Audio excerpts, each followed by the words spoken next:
Hello dear crafters! In today's video we'll be working with a block of yellow unfiltered beeswax, and I'll answer some of the most common questions I received about flower candle making process. Let's begin with the wax. It is important that it has sticky properties, which you can check as I just demonstrated. I've had this block for about 2 years. At some point I was into bulb making, and I wanted it to be as natural as possible. So I asked my mom to send it from Moldova. You will notice it has some white residues, commonly called frosting.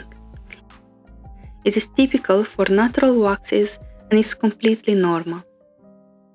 Your candle will be affected too, but it can be easily fixed by blowing hot air with a hairdryer or a heat gun on a low heat. The frosting doesn't affect the wax property, but it becomes more distinct on a darker candle over time. I adore this type of beeswax. It has such a beautiful natural smell. While making this candle, the whole house smelled like honey.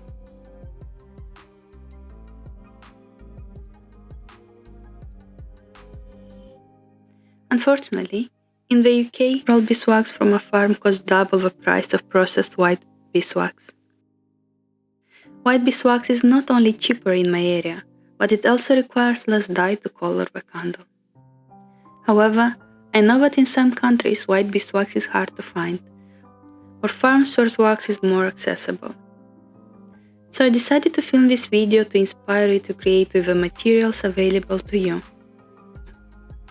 Beeswax did not undergo the full filtering process and isn't fully clean. Previously, I melted part of it and removed the dirt, pouring it into small pieces, some of which I'll be using today. As I don't have enough time to clean the wax, I'm trying to carve small pieces from the top part of a block. It is quite challenging and I regret doing it this way. So if possible, buy already filtered wax or melt it to clean before using it for flower. You can find many methods on YouTube for removing dirt from wax.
The most common question I get about flower candle concerns the wax. Unfortunately, no other wax beside beeswax will provide the necessary flexibility. I was inspired by other artists to make candles, and I tried different types of waxes when I knew little about candle making. From some YouTube videos, I learned that paraffin could be used, so I experimented with small amount of paraffin, soy, coconut, and olive waxes. Some were impossible to use, and others, like paraffin, were very difficult.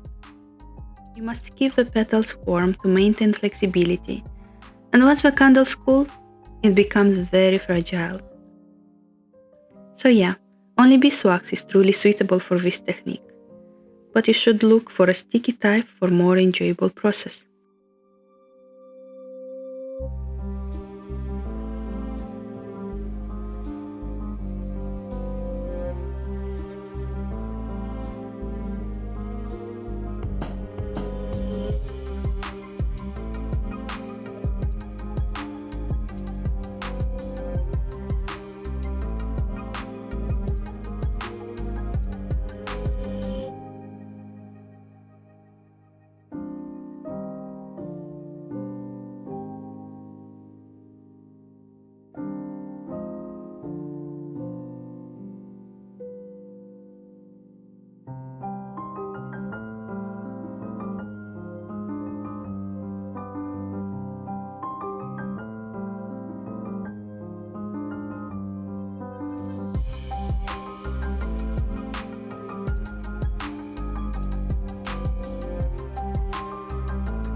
The second question is about the tool I use to melt the wax.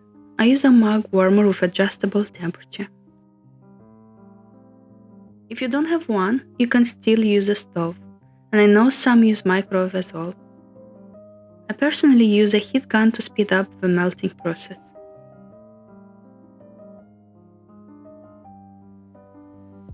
The third most asked question is about the surface I work on. I use a heat-resistant cooking silicone mat and a silicone placemat for smaller projects. But none of these are necessary to start. Just use a parchment paper and it'll do. Ensure that the surface you use is not cold.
On this note, I would like to thank everyone for watching, liking and subscribing to my channel.